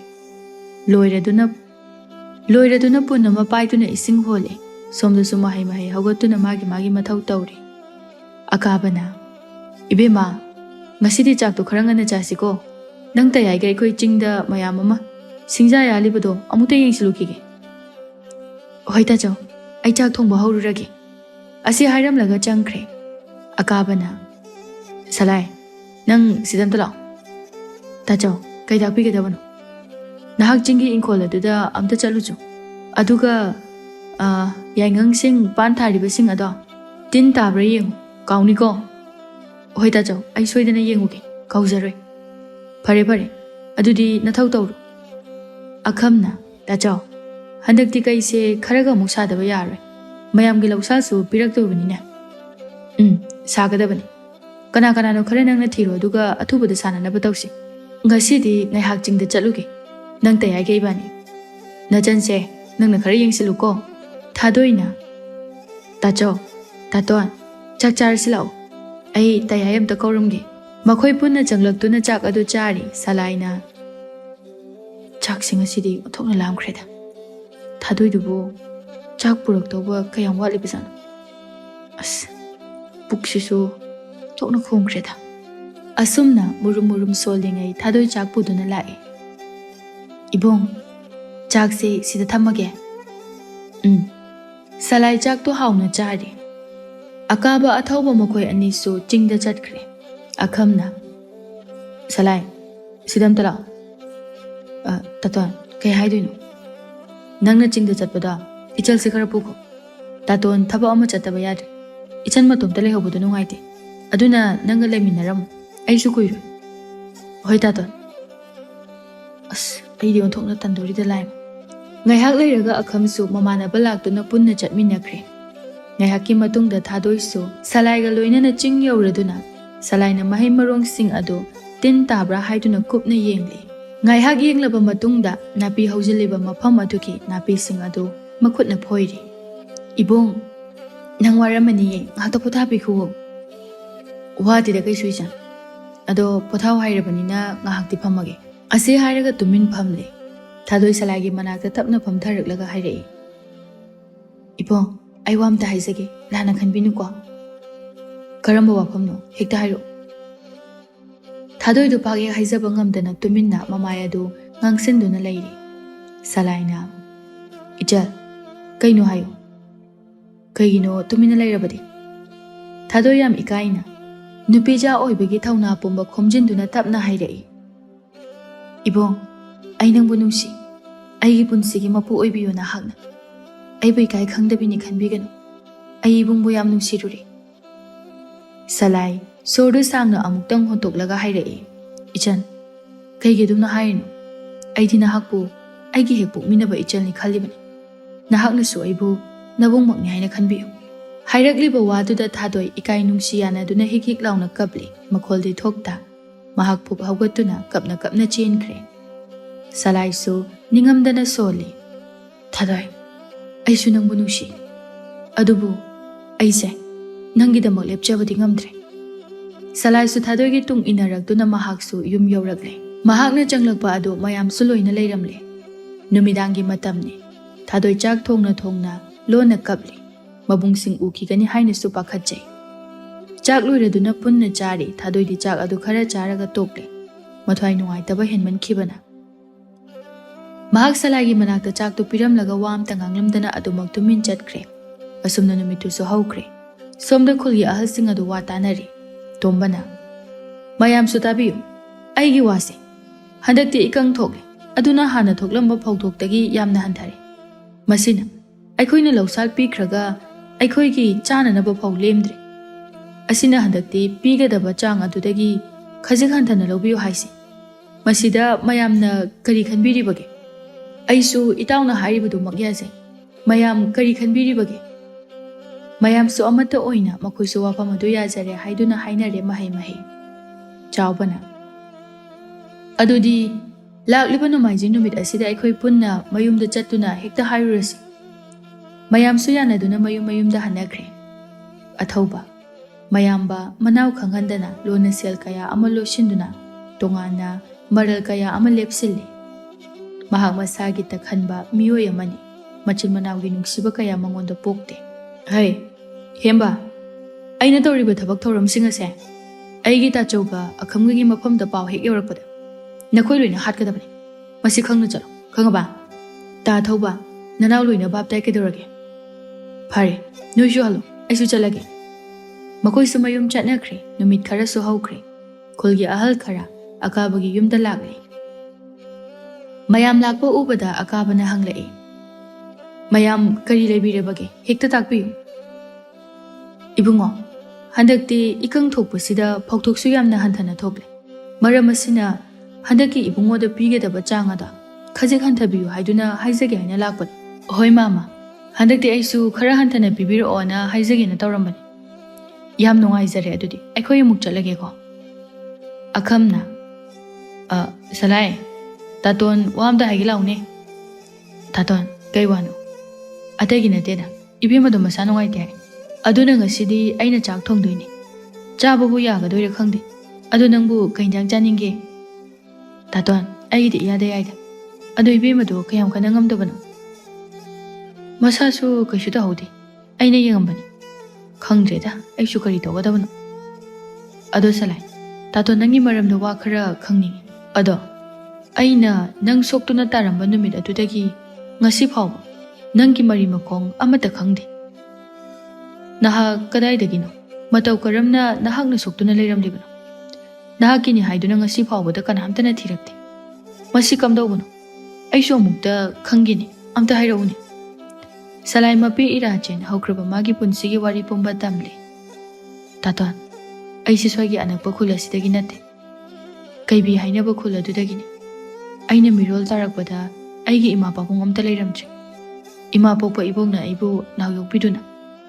ꯏꯕꯣꯛꯀ ꯌꯥꯝꯅ ꯍꯔꯥꯎꯅ ꯑꯋꯥꯕ ꯑꯃꯠꯇ ꯈꯪꯗꯅ ꯂꯩꯔꯝꯕꯅꯤ꯫ ꯑꯩꯒꯤ ꯄꯥꯕꯨꯡꯗꯤ ꯃꯇꯣꯝꯇ ꯄꯣꯛꯏ, ꯑꯗꯨꯒ ꯑꯩꯈꯣꯏꯒꯤ ꯏꯙꯧꯒ ꯄꯣꯛꯃꯤꯟꯅꯕ ꯃꯆꯤꯜ ꯃꯅꯥꯎꯒꯤ ꯃꯆꯥ ꯏꯈꯨꯔꯥꯁꯤꯡ ꯑꯗꯣ ꯃꯕꯨꯛ ꯌꯥꯝꯅ ꯐꯠꯇꯦ꯫ ꯏꯕꯣꯛꯀ ꯑꯩꯈꯣꯏ ꯑꯅꯤꯕꯨ ꯃꯇꯝ ꯄꯨꯝꯕꯗ ꯑꯋꯥ ꯑꯅꯥ ꯇꯥꯅꯅꯕ ꯁꯤꯟꯗꯨꯅꯇ ꯂꯥꯛꯏ꯫ ꯑꯩꯒꯤ ꯄꯥꯕꯨꯡꯁꯨ ꯑꯩꯈꯣꯏ ꯈꯨꯜꯒꯤ ꯏꯅꯥꯛ ꯀꯩꯔꯥꯛ ꯈꯨꯟꯕ ꯃꯤꯁꯛꯅꯤ꯫ ꯑꯗꯨꯅ ꯑꯩꯒꯤ ꯏꯔꯜ ꯃꯌꯥꯝ ꯑꯃ ꯂꯩ꯫ ꯂꯟ ꯊꯨꯝ ꯑꯁꯦ ꯃꯈꯣꯏꯒꯤ ꯑꯣꯏꯅꯤꯡꯕꯗꯒꯤ ꯑꯩꯒꯤ ꯅꯨꯡꯁꯤꯔꯕꯤ ꯏꯕꯣꯛꯇꯣ ꯑꯩꯅ ꯊꯕꯛ ꯆꯠꯂꯤꯉꯩꯗ ꯃꯈꯣꯏꯅ ꯏꯕꯣꯛꯀꯤ ꯊꯛꯅꯅꯕ ꯊꯝꯕ ꯁꯪꯒꯣꯝ ꯑꯗꯨꯗ ꯍꯨ ꯍꯥꯞꯆꯤꯟꯗꯨꯅ ꯍꯥꯠꯈꯤꯕꯅꯤ꯫ ꯏꯕꯣꯛꯅ ꯂꯩꯇ꯭ꯔꯕ ꯃꯇꯨꯡꯗ ꯃꯈꯣꯏꯅ ꯑꯩꯕꯨ ꯅꯨꯡꯁꯤꯕ ꯁꯥꯗꯨꯅ ꯃꯈꯣꯏꯒ ꯂꯩꯈꯤ꯫ ꯑꯗꯨꯒ ꯑꯩꯒꯤ ꯂꯩꯖꯕ ꯄꯨꯝꯕ ꯃꯈꯣꯏꯅ ꯂꯣꯏꯅꯃꯛ ꯑꯣꯏꯈꯤ꯫ ꯑꯩꯅ ꯍꯥꯏꯔꯨꯕꯗ ꯑꯩꯕꯨ ꯇꯝꯊꯤꯅ ꯐꯨꯈꯤ꯫ ꯅꯣꯡꯃ ꯑꯍꯤꯡ ꯑꯃ ꯑꯩꯅ ꯇꯨꯝꯂꯤꯉꯩ ꯃꯈꯣꯏꯅ ꯑꯩꯕꯨ ꯏꯆꯤꯜ ꯑꯁꯤ ꯄꯨꯟꯁꯤꯟꯈꯤ꯫ ꯃꯥꯏ ꯃꯤꯠꯇ ꯐꯤ ꯄꯨꯟꯁꯤꯟꯗꯨꯅ ꯄꯨꯈꯤ꯫ ꯑꯗꯕꯨ ꯑꯩꯗꯤ ꯀꯔꯤꯅꯣ ꯀꯗꯥꯏꯗꯅꯣ ꯍꯥꯏꯕ ꯑꯃꯠꯇ ꯈꯪꯈꯤꯗꯦ꯫ ꯑꯩꯕꯨ ꯇꯝꯊꯤꯅ ꯐꯨꯕꯗ ꯁꯤꯔꯦ ꯍꯥꯏꯗꯨꯅ ꯂꯪꯊꯣꯛꯂꯝꯕꯅꯤ꯫ ꯇꯥꯇꯣꯟꯅ ꯑꯩꯕꯨ ꯊꯦꯡꯅꯕꯤꯗꯨꯅ ꯑꯩꯕꯨ ꯀꯟꯕꯤꯔꯛꯈꯤꯕꯅꯤ꯫ ꯑꯁꯤ ꯍꯥꯏꯗꯨꯅ ꯅꯤꯡꯉꯝꯗꯅ ꯀꯞꯂꯦ꯫ ꯁꯂꯥꯏ, ꯑꯗꯨꯛ ꯁꯣꯟꯊꯔꯤꯕ ꯀꯔꯤꯒꯤꯅꯣ? ꯅꯨꯄꯥꯅꯕꯨ ꯀꯞꯄ ꯄꯛꯆꯗꯦ꯫ ꯅꯨꯄꯥ ꯍꯥꯏꯕꯁꯤꯗꯤ ꯊꯧꯅꯥ ꯂꯩꯅ ꯍꯤꯡꯕ ꯉꯝꯅꯅꯕ ꯍꯣꯠꯅꯒꯗꯕꯅꯤ꯫ ꯃꯁꯤ ꯀꯥꯎꯒꯅꯨ꯫ ꯐꯔꯦ ꯐꯔꯦ, ꯑꯗꯨꯗꯤ ꯑꯩꯁꯨ ꯆꯥꯛ ꯊꯣꯡꯉꯨꯔꯒꯦ꯫ ꯅꯪꯁꯨ ꯅꯊꯧ ꯇꯧꯖꯔꯨꯔꯣ꯫ ꯍꯣꯏ ꯇꯥꯇꯣꯟ꯫ ꯅꯣꯡꯃ ꯅꯣꯡꯃ ꯍꯧꯈꯤꯗꯨꯅ ꯊꯥꯕꯨꯝ ꯑꯃꯁꯨ ꯍꯧꯈ꯭ꯔꯦ꯫ ꯁꯂꯥꯏꯒꯤ ꯃꯥꯡꯗ ꯊꯥꯗꯣꯏ ꯑꯃꯨꯛ ꯐꯥꯎꯕ ꯂꯦꯞꯂꯗ꯭ꯔꯦ꯫ ꯁꯂꯥꯏ ꯇꯧꯐꯝ ꯈꯪꯗ ꯂꯦꯜꯂꯦ꯫ ꯁꯂꯥꯏꯅ ꯀꯩꯅꯣ ꯃꯁꯤꯒꯤ ꯅꯨꯄꯤꯁꯤꯕꯣ ꯏꯃꯨꯡꯗ ꯑꯗꯨꯝ ꯂꯩꯔꯤꯁꯤꯕꯣ? ꯑꯃꯨꯛꯇꯪ ꯊꯣꯛꯂꯛꯂꯕꯗꯤ ꯐꯅꯤꯗ꯫ ꯕꯦꯝꯃ, ꯁꯦ ꯅꯪꯒꯤ ꯐꯨꯔꯤꯠ ꯑꯃ ꯂꯩꯔꯛꯄꯅꯤ, ꯐꯖꯕ꯭ꯔꯥ ꯌꯦꯡꯉꯨ꯫ ꯑꯗꯨꯒꯅꯦ ꯁꯦ ꯅꯕꯨꯡ ꯁꯂꯥꯏꯒꯤꯁꯨ ꯑꯃ ꯂꯩꯕꯤꯔꯛꯄꯅꯤ, ꯑꯃꯨꯛꯇ ꯄꯤꯔꯨꯆꯣ꯫ ꯇꯥꯇꯣꯟꯅꯦ ꯂꯝꯁꯥꯡ ꯂꯥꯛꯄꯒꯤ ꯌꯥꯝ ꯋꯥꯔꯦ, ꯑꯩ ꯑꯃꯨꯛꯇ ꯄꯣꯊꯥꯔꯨꯈꯤꯒꯦ꯫ ꯇꯥꯇꯣꯟ ꯌꯥꯝ ꯐꯖꯩ, ꯄꯣꯊꯥꯔꯨꯔꯣ, ꯑꯩ ꯄꯤꯕꯤꯔꯨꯔꯒꯦ꯫ ꯁꯂꯥꯏ ꯁꯟꯒꯤ ꯁꯠꯁꯤ ꯀꯟꯅ ꯀꯛꯂꯦ꯫ ꯊꯥꯗꯣꯏꯅ ꯁꯂꯥꯏ ꯇꯧꯔꯤꯕꯗꯨ ꯂꯥꯞꯇꯛꯅ ꯎꯔꯗꯨꯅ ꯃꯅꯥꯛ ꯇꯝꯅ ꯂꯥꯛꯂꯦ꯫ ꯊꯥꯗꯣꯏ ꯁꯂꯥꯏꯗ ꯍꯟꯅ ꯐꯥꯎꯕ ꯌꯦꯡꯗꯅ ꯍꯥꯏꯔꯛꯏ, ꯁꯦ ꯇꯥꯇꯣꯟꯅ ꯄꯤꯔꯛꯄꯅꯤ꯫ ꯀꯩꯅꯣ ꯁꯤꯕꯣ?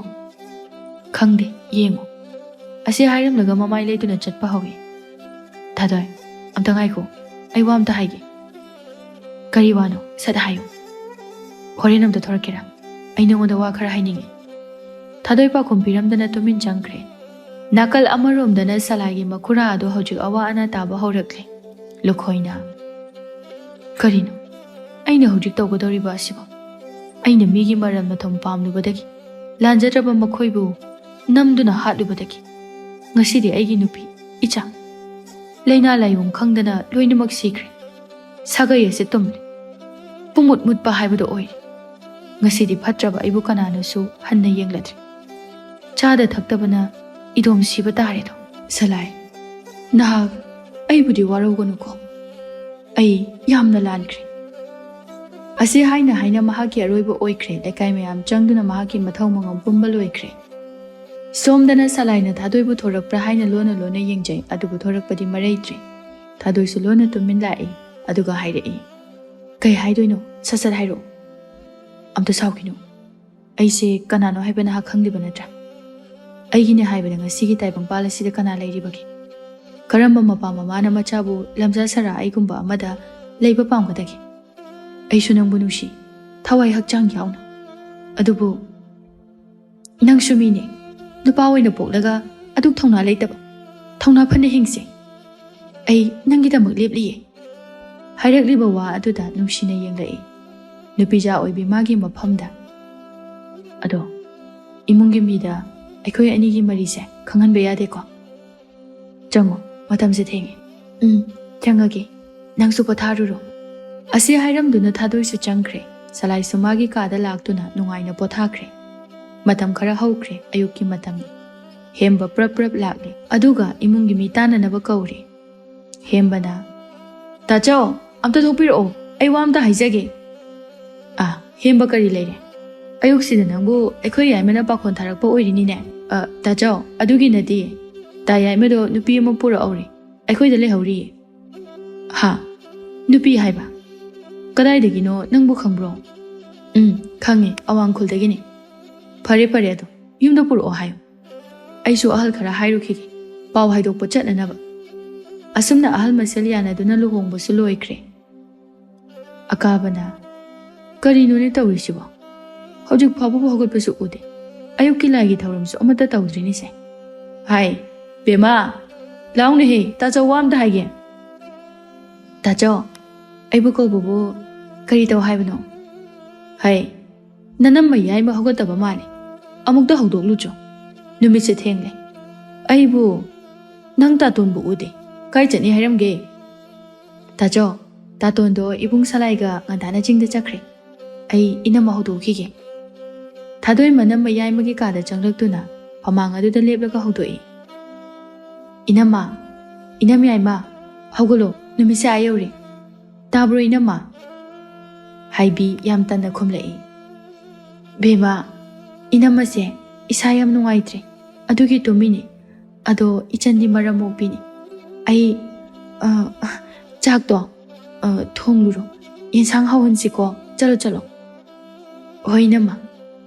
Kaya tataliba mongoni. Ibung yai maga chapmane. Nupi sisu yam pharui dori. Asi haina sauning chakum tamna lagli. Thadoi chak thongba hokre. Haibi na masigi yumsida sum lairadi chakhutpa ngamnaroi. Aduna aigi nupase yumda oina puraga leitaba yade. Leiriba lanthum mayamse aikhogi oidaba yade. Horendi mahak he halakpaga oida padaba khara tamsingi khanganidana. Aise haibi ne haibi. Thadoina chak loiraduna mayam pulap chak chari haibi chak adu hek tokpaga makhut hamtoklaga magi ka tamna changki. Madu ubada chak chariba mayam madu ingak na yengna hauri. Numidangi matamni. Yaibi magi nupada hairi. Moita yai. Ai hairisini. Amukta muna khalo. Nuigi na yambasina lairiba lanthum mayamase. Nanawa tonbasida hena piningba mali. Magi wangang sangang na dum khangba ngami. Aduna ikhoiromda ingna chikna lairasi. Aduga nangi sarukse yonthoasi. Tayai. Yanarasiko masida. Hoine. Nangna haribaduna pharani. Masida chagi khoi naraga leidu saru. Ado thabakse hatu tawba yara. Aduna ai lambi amukta hana semkhige. Asumna tha khara hokre salai thadoigi nungsi mari sunong manonggi asum henkalakli. Thadoi manama yai magi sarai innanabu hotnabada yamna warami. Haibina. Salai, nangbu tabro. Sidam talao haibani. Aina iruzanaba isingso amo hairaga nanga saide kai tawra lege. Itaima, ai hauji isingda sourage. Ai thadokpa yadaba thabak khara tawruraba adugini. Yare. Nachindo lebakta tharadi haurani. Nathibongna marol ama chariba. Tawthorakpa thabakna gadha asonbasi hek mangaire. Chalo yam thuna chalo. Namittuda khutchine hek thindriba phawba khangdini nang. Salai wahai aduda yam nungaizade. Thadoigi mamangda ikai nungsi yanaduna prap ising sokpa chatkre. Haibina. Masigi minai macha salai haibase. Aikhoigi ningol yumgai bima leiribasiga mityeng na yeng ama tawini. Asi khara thuna yumsidagi tanthokkinaba sindaba yadre. Salai su ising adu puraktuna pirami mahak hanadagi hena warami. Thabak yamasu henkalaklami. Haibina adu taw ada taw haiduna ngaihakta phawba phamba phawba sangjaramde. Haibina irulu zabada setpa phanek tu phawda mana suri yamna hangoina. Thadoi salai na tawribadu ubada thadoi manama yai magi kada prap laklaga sauna hekta lakthare. Inama yai mana tawbiribasibu kaino. Atai thabak haibana haibani migi pakhangsida inamagi phanek swalisibu kaigino. Nangbu karamba nupino. He angang ningol yumgai biye. Nupa asi nangi nawaro ha. Pi suwaningi suwaningde thokani. Amang masengi sengani. Sida nangi na thokai lege. Masi aingondaga inyem saradana. Nangna samdu phoige khangbra nang. Haibina thadoigi masamdu phoirami. Inami aima ai soikre samsamdu thadokpiyo. Ai nabuna loi. Ayo imo ai sire. Asi hairaga thadoido mama kauduna kaple. Akam thaba halakpagi thongjin ka silakpada machalna mama bu kauduna kanna lauduna kaplibadu tabada prap changsilakle matai magi ka tamna. Haibi thadoibu namsinduna phare. Tanja aduda akamna laurai. Itemi aima yamduna thado. Asi hairaga chensilaktuna haibibu laktana inthoklaga machan bu chena konsinbi. Kaino iteima angak sina phana lan boirabasu sidi henmandro. Hai maram chadana phuribani. Nana kari khangadana. ꯃꯁꯤꯒꯤ ꯅꯤꯡꯉꯣꯜ ꯌꯨꯝꯒꯥꯏꯕꯤ ꯑꯁꯦ ꯃꯉꯣꯟꯗ ꯍꯪꯉꯨ ꯏꯕꯦꯝꯃ ꯁꯦꯡꯅ ꯍꯥꯏꯌꯨ ꯅꯪꯅ ꯀꯔꯤ ꯑꯔꯥꯟꯕ ꯇꯧꯔꯨꯔꯦ ꯊꯥꯗꯣꯏ ꯀꯞꯉꯥꯡ ꯇꯧꯅ ꯊꯥꯗꯣꯟ ꯑꯩꯅ ꯀꯩꯁꯨ ꯑꯍꯦꯟꯕ ꯍꯥꯏꯕ ꯅꯠꯇꯦ ꯏꯅꯝꯃ ꯌꯥꯏꯃꯅ ꯏꯕꯨꯡ ꯁꯂꯥꯏꯗ ꯃꯥꯒꯤ ꯐꯅꯦꯛ ꯁꯨꯍꯟꯕ ꯏꯇꯠ ꯇꯠꯇꯅ ꯑꯩꯅ ꯑꯣꯏ ꯉꯁꯤꯁꯨ ꯑꯗꯨꯝ ꯇꯧꯏ ꯑꯗꯨꯗ ꯑꯩꯁꯨ ꯁꯥꯎꯅꯤꯡꯗꯅ ꯈꯔ ꯉꯥꯡꯉꯨꯔꯦ ꯑꯗꯨꯒꯤ ꯑꯩꯕꯨ ꯐꯨꯔꯤꯕꯅꯤ ꯑꯁꯤ ꯍꯥꯏꯔꯒ ꯍꯦꯛ ꯍꯦꯛ ꯂꯥꯎꯅ ꯀꯞꯂꯦ ꯂꯥꯎ ꯇꯥꯆꯧ ꯂꯥꯛꯈꯤꯁꯅꯨ ꯉꯁꯤꯗꯤ ꯋꯥ ꯆꯞ ꯆꯥꯕꯤ ꯑꯃ ꯉꯥꯡꯅꯔꯁꯤ ꯑꯁꯤ ꯍꯥꯏꯔꯒ ꯃꯆꯟꯒꯤ ꯈꯨꯗꯥꯡ ꯄꯥꯏꯗꯨꯅ ꯃꯥꯒꯤ ꯀꯥꯗ ꯆꯪꯂꯛꯂꯦ ꯇꯟꯖꯥ ꯑꯗꯨꯗ ꯑꯀꯥꯕ ꯑꯊꯧꯕ ꯃꯈꯣꯏ ꯑꯅꯤꯁꯨ ꯇꯨꯡꯗ ꯃꯥꯡꯗ ꯍꯜꯂꯛꯂꯦ ꯃꯥꯒꯤ ꯀꯥꯗ ꯆꯪꯅꯈ꯭ꯔꯦ ꯍꯥꯏꯕꯤꯅ ꯍꯟꯕꯤꯔꯛꯑꯦꯗꯅ ꯃꯣꯏ ꯇꯌꯥꯏ ꯉꯁꯤꯗꯤ ꯋꯥ ꯆꯞ ꯆꯥꯕꯤ ꯑꯃ ꯉꯥꯡꯅꯍꯧꯔꯁꯤ ꯑꯁꯤ ꯍꯥꯏꯔꯒꯉꯁꯥꯏ ꯊꯣꯛꯈꯤꯕꯁꯤꯡ ꯑꯗꯨ ꯇꯝꯃꯤ ꯑꯊꯧꯕꯅ ꯃꯁꯤꯒꯤ ꯃꯤꯅꯥꯏ ꯃꯆꯥ ꯁꯂꯥꯏ ꯍꯥꯏꯕꯁꯤꯒꯤ ꯍꯥꯛꯇꯛꯇ ꯏꯃꯨꯡ ꯑꯁꯦ ꯃꯍꯤ ꯌꯥꯝ ꯂꯥꯡꯗꯧꯔꯤ ꯑꯁꯤꯗ ꯑꯍꯩ ꯑꯄꯥ ꯁꯥꯗꯅ ꯃꯤꯆꯪ ꯆꯪꯂꯤꯕ ꯑꯈꯝ ꯍꯥꯏꯕꯁꯤꯅ ꯈꯪꯒꯅꯤ ꯑꯃꯨꯛ ꯉꯁꯤꯗꯤ ꯑꯀꯥꯕ ꯋꯥꯔꯝ ꯄꯨꯝꯕ ꯑꯈꯝꯅ ꯇꯝꯕꯗꯒꯤ ꯇꯥꯔꯦ ngasi machanbu purambadu mahak yam pendre yaima nang sidam talo kai hagi ta chaw imung asida tawribasi nang su khara makai di khanglamgani adugo wafam ase ai haining dabani haidaba yaraktre nangi nupi sina tawrise khara di hen malabani masi nagam tang waro natrabadi tungda akaiba yamna lakani ko yaima kainu ta jawna haisibo pumnama aigi nupi ase loina tasin biriro masigi horokpamse masigi minai macha sin thogon mangak tane kaino ta yagi wasidi loina soiri adude itai mana nupa macha asidabu magi phanek mak suhan basibu masibu kaino masidi yam langani madubu kanana hunage henga nangai ba sakano masi pumnu mase nangna thogalibani fare nakhoine aibu yum masida yamna lehening dramale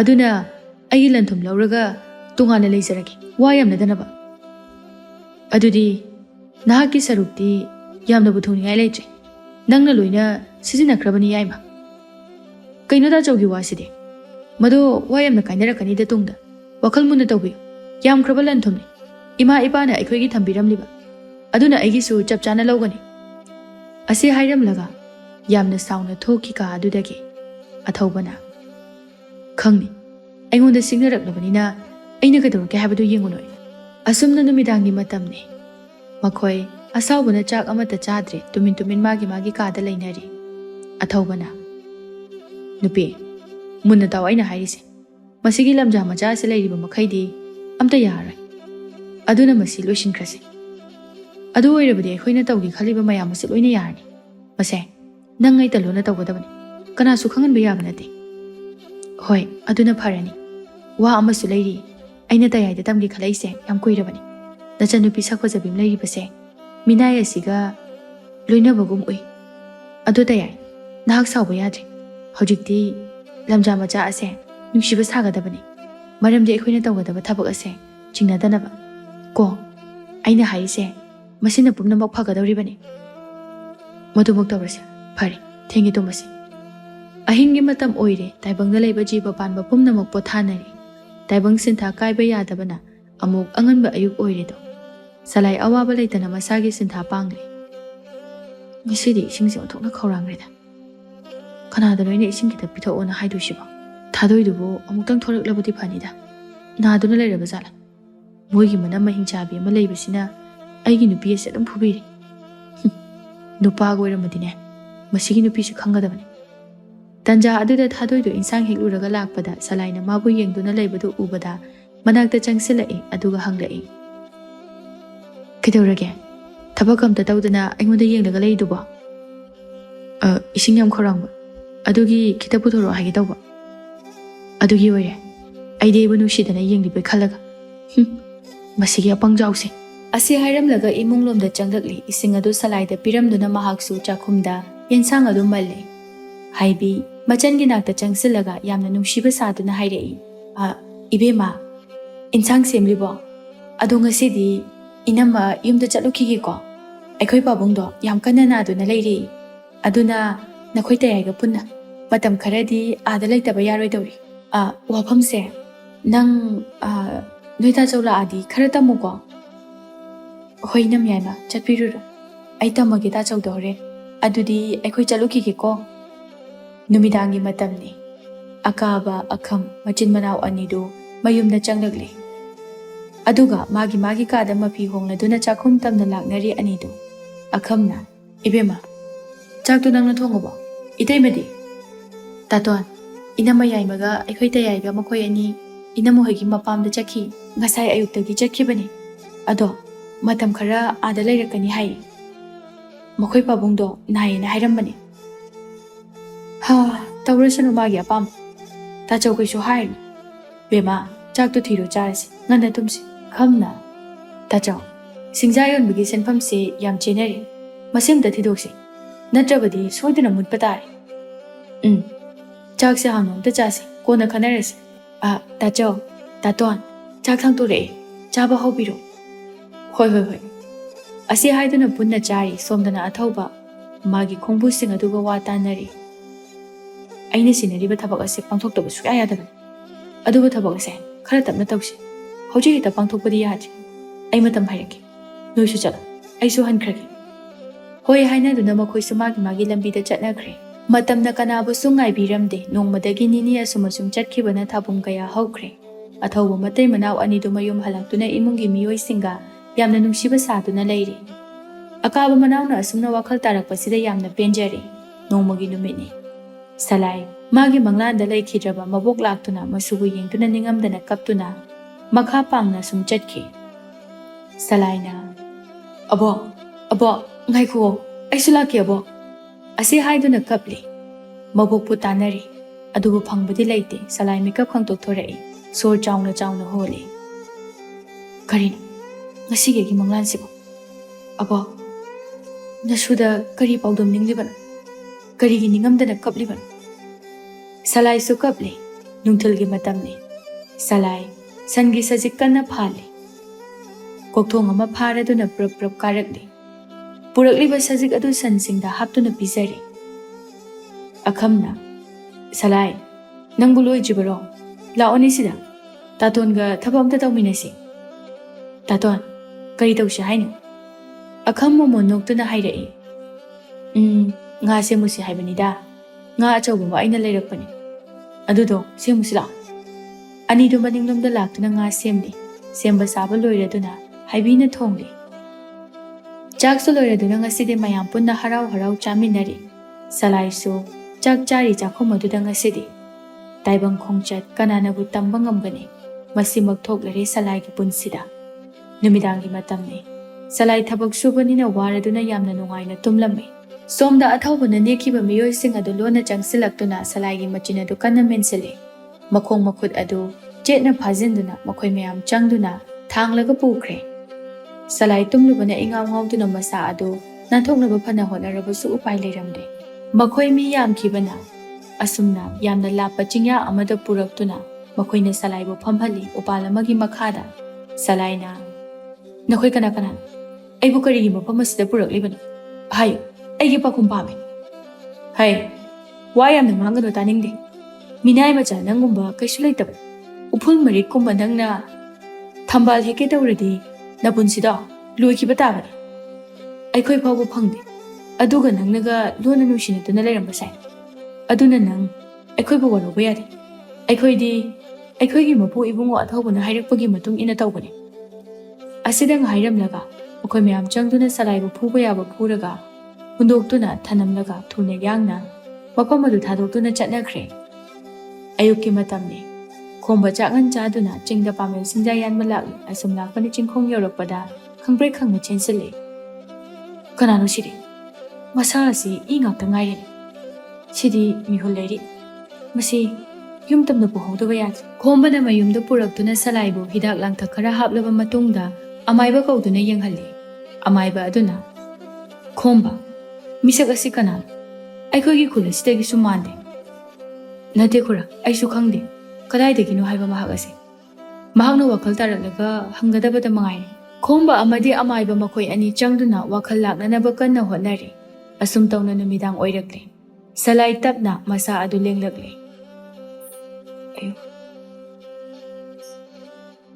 "ꯑꯩꯕꯨ ꯏꯁꯤꯡ ꯈꯖꯤꯛꯇ ꯄꯤꯊꯛꯄꯤꯌꯨ. ꯏꯁꯤꯡ ꯈꯧꯔꯥꯡꯕꯅ ꯑꯩ ꯁꯤꯒꯗꯧꯔꯦ." ꯈꯣꯝꯕ ꯏꯁꯤꯡ ꯑꯗꯨ ꯁꯂꯥꯏꯗ ꯇꯞꯅ ꯏꯟꯕꯤꯔꯤ ꯁꯂꯥꯏꯁꯨ ꯍꯥꯎꯅ ꯊꯛꯂꯤ ꯈꯣꯝꯕꯅ ꯃꯔꯨꯞ ꯋꯥ ꯌꯥꯝꯅ ꯉꯥꯡꯕ ꯐꯠꯇꯦ ꯇꯨꯃꯤꯟꯅ ꯉꯥꯏꯍꯥꯛ ꯄꯣꯊꯥꯎꯀꯣ ꯑꯁꯤ ꯍꯥꯏꯔꯝꯂꯒ ꯑꯃꯥꯏꯕꯒ ꯄꯨꯟꯅ ꯃꯄꯥꯟꯗ ꯊꯣꯔꯛꯂꯤ ꯑꯃꯥꯏꯕ ꯑꯗꯨꯅ ꯃꯍꯥꯛꯀꯤ ꯑꯁꯣꯛꯄꯁꯦ ꯃꯇꯝ ꯈꯔꯗꯤ ꯆꯪꯒꯅꯤ ꯑꯗꯣ ꯑꯩꯅ ꯄꯤꯔꯤꯕ ꯍꯤꯗꯥꯛꯁꯤꯡ ꯑꯁꯦ ꯈꯔ ꯑꯁꯣꯛꯄ ꯃꯐꯝꯁꯤꯡ ꯑꯁꯤꯗ ꯍꯥꯞꯂꯨ ꯀꯩꯁꯨ ꯇꯧꯔꯣꯏ ꯑꯗꯨꯗꯤ ꯅꯣꯡꯁꯨ ꯉꯥꯜꯂꯕꯅꯤꯅ ꯑꯩꯁꯨ ꯑꯃꯨꯛ ꯆꯠꯈ꯭ꯔꯒꯦ ꯈꯨꯔꯥ ꯌꯥꯝꯕꯗꯤ ꯅꯠꯇꯦ ꯑꯋꯥꯃꯟ ꯈꯔ ꯄꯥꯏꯕꯤꯈꯣ ꯌꯥꯔꯦ ꯌꯥꯃꯟꯈ꯭ꯔꯦ ꯑꯩ ꯆꯠꯂꯦꯀꯣ ꯁꯣꯝꯗ ꯁꯂꯥꯏ ꯃꯥꯡꯈ꯭ꯔꯦ ꯍꯥꯏꯗꯨꯅ ꯀꯣꯏꯊꯤ ꯊꯤꯔꯤ ꯑꯈꯝ ꯋꯥꯈꯜ ꯌꯥꯝ ꯅꯨꯡꯉꯥꯏꯇ꯭ꯔꯦ ꯃꯍꯥꯛ ꯑꯊꯧꯕꯕꯨ ꯌꯥꯝꯅ ꯆꯤꯡꯅꯔꯝꯃꯤ ꯊꯥꯗꯣꯏ ꯑꯉꯥꯎꯕꯤ ꯑꯃꯒꯨꯝ ꯂꯩꯈ꯭ꯔꯦ ꯃꯆꯤ ꯀꯞꯇꯨꯅ ꯆꯥꯒꯅꯤ ꯊꯛꯀꯅꯤ ꯍꯥꯏꯕ ꯀꯥꯎꯈ꯭ꯔꯦ ꯃꯆꯜꯒꯤ ꯃꯇꯧ ꯑꯗꯨ ꯌꯦꯡꯕ ꯉꯝꯗ꯭ꯔꯦ ꯃꯕꯨꯡ ꯑꯅꯤꯗꯨ ꯑꯈꯝꯅ ꯃꯍꯥꯛꯀꯤ ꯈꯣꯡꯂꯣꯏꯁꯤꯡ ꯑꯗꯨꯗ ꯍꯥꯏꯔꯤ ꯍꯌꯦꯡꯒꯤ ꯅꯨꯃꯤꯠꯇ ꯇꯥ ꯇꯣꯡꯅꯥꯎ ꯄꯨꯔꯛꯀꯗꯕꯅꯤ ꯁꯣꯏꯕ ꯌꯥꯗꯦ ꯃꯍꯥꯛ ꯐꯥꯔꯒ ꯋꯥ ꯍꯪꯒꯗꯕꯅꯤ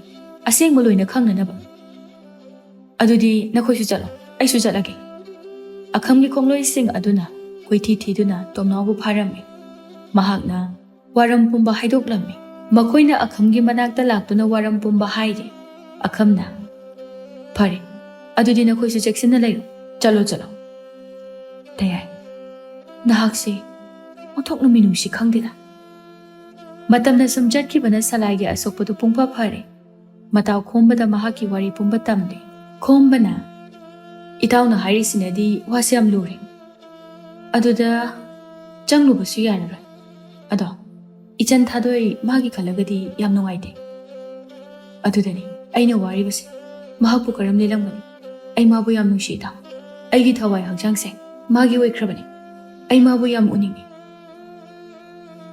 ꯇꯟꯖꯥ ꯑꯃ ꯌꯦꯡꯂꯁꯤ ꯑꯗꯨ ꯐꯔꯦ ꯇꯥꯏꯕꯪ ꯃꯄꯨꯒꯤ ꯅꯣꯡꯗꯝ ꯌꯦꯡꯂꯁꯤ ꯑꯩꯁꯨ ꯏꯇꯥꯎꯒꯨꯝꯕꯅꯤ ꯆꯞ ꯃꯥꯟꯅꯩ ꯑꯩꯒꯤꯁꯨ ꯀꯅꯥꯕꯨ ꯂꯩꯔꯤꯕꯒꯦ ꯑꯗꯨꯅ ꯄꯨꯟꯅ ꯑꯩꯈꯣꯏ ꯑꯅꯤ ꯍꯤꯡꯃꯤꯟꯅꯔꯁꯤ ꯏꯇꯥꯎ ꯃꯇꯝꯁꯤ ꯊꯦꯡꯖꯤꯜꯂꯛꯂꯦ ꯆꯥꯛ ꯆꯥꯅꯅꯕ ꯇꯧꯔꯁꯤ ꯁꯣꯝꯗ ꯃꯕꯨꯛ ꯐꯠꯇꯕ ꯃꯇꯩ ꯃꯅꯥꯎ ꯑꯗꯨ ꯂꯥꯏꯅ ꯋꯥꯔꯛꯂꯤ ꯂꯩꯅꯥ ꯂꯥꯏꯌꯣꯡ ꯈꯪꯗꯕ ꯅꯥꯗꯨꯅ ꯐꯃꯨꯡꯗ ꯇꯥꯗꯨꯅ ꯂꯩꯔꯤ ꯃꯈꯣꯏ ꯑꯅꯤ ꯌꯥꯝ ꯅꯤꯡꯉꯝꯃꯛꯇ꯭ꯔꯦ ꯑꯀꯝ ꯈꯨꯜ ꯑꯃꯗꯒꯤ ꯑꯃꯗ ꯀꯣꯏꯆꯠ ꯆꯠꯇꯨꯅ ꯁꯂꯥꯏꯕꯨ ꯊꯤꯔꯤ ꯑꯔꯣꯏꯕꯗ ꯁꯂꯥꯏꯅ ꯂꯩꯔꯤꯕ ꯈꯨꯜ ꯑꯗꯨꯗ ꯌꯧꯔꯛꯂꯤ ꯑꯈꯝꯅ ꯏꯕꯦꯝꯃ ꯃꯥꯡꯗ ꯆꯠꯂꯤꯕꯤ ꯀꯔꯤꯒꯨꯝꯕ ꯑꯃꯇ ꯍꯪꯖꯒꯦ ꯈꯨꯜ ꯑꯁꯤꯗ ꯃꯇꯝ ꯈꯔꯒꯤ ꯃꯃꯥꯡꯗ ꯁꯣꯛꯇꯨꯅ ꯂꯩꯔꯝꯈꯤꯕ ꯅꯨꯄꯥ ꯑꯗꯨꯅ ꯂꯩꯔꯤꯕ ꯌꯨꯝ ꯑꯁꯤꯕꯨ ꯀꯔꯝꯕꯅꯣ ꯇꯨ ꯃꯥꯡꯗ ꯎꯔꯤꯕ ꯀꯣꯟꯊꯣꯡꯁꯦ ꯑꯁꯤꯗ ꯂꯩꯕꯅꯤ ꯌꯥꯝ ꯅꯨꯡꯉꯥꯏꯖꯔꯦ ꯑꯩ ꯑꯃꯨꯛ ꯆꯠꯂꯨꯈꯤꯒꯦ ꯑꯈꯝ ꯁꯂꯥꯏꯅ ꯁꯤꯡꯈꯥꯏꯗꯨꯅ ꯂꯩꯕꯗꯨ ꯎꯕꯗ ꯍꯔꯥꯎꯅ ꯀꯧꯔꯛꯏ ꯁꯂꯥꯏ ꯇꯥꯇꯣꯟ ꯀꯗꯣꯝꯗꯒꯤꯅꯣ ꯂꯦꯡꯁꯤꯟꯕꯤꯔꯛꯑꯣ ꯐꯤꯗꯥꯁꯤꯗ ꯐꯝꯁꯤ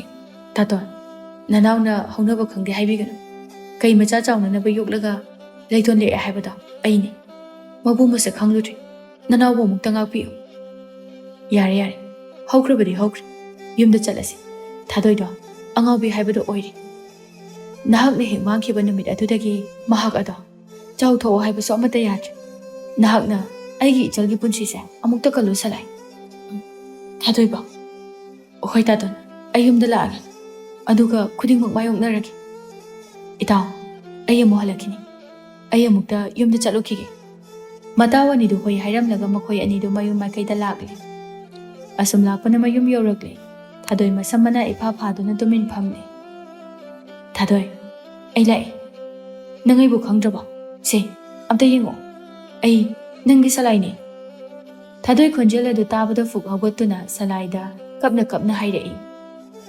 ꯊꯥꯁꯂꯥꯏ ꯅꯪ ꯌꯥꯝ ꯐꯠꯇꯦ ꯅꯍꯥꯟꯃꯈꯩ ꯅꯪ ꯀꯥꯏꯗ ꯂꯩꯔꯨꯒꯦ ꯅꯪ ꯑꯩꯕꯨ ꯅꯨꯡꯁꯤꯗꯕ ꯃꯥꯜꯂꯤ ꯑꯁꯤ ꯍꯥꯏꯗꯨꯅ ꯍꯤꯛ ꯂꯥꯎꯅ ꯀꯞꯂꯤ ꯁꯦ ꯀꯞꯀꯅꯨ ꯑꯩ ꯅꯪꯕꯨ ꯂꯧꯕ ꯂꯥꯛꯂꯤꯕꯅꯤ ꯀꯞꯀꯅꯨ ꯍꯧꯖꯤꯛꯇꯤ ꯑꯩ ꯅꯪꯕꯨ ꯃꯤꯀꯨꯞ ꯑꯃꯠꯇ ꯊꯥꯗꯣꯛꯑꯔꯣꯏ ꯑꯩꯕꯨ ꯊꯥꯖꯧ ꯃꯆꯜꯒꯤ ꯑꯄꯥꯝꯕꯗ ꯃꯕꯨꯡꯁꯤꯡꯅꯁꯨ ꯌꯥꯔꯗꯨꯅ ꯁꯂꯥꯏꯒꯤ ꯃꯐꯝꯗ ꯊꯥꯗꯣꯏꯕꯨ ꯁꯤꯟꯅꯗꯨꯅ ꯃꯈꯣꯏ ꯑꯅꯤ ꯅꯨꯡꯁꯤ ꯄꯟꯊꯨꯡ ꯌꯧꯗꯨꯅ ꯌꯥꯝꯅ ꯅꯨꯡꯉꯥꯏꯅ ꯄꯥꯟꯈꯤ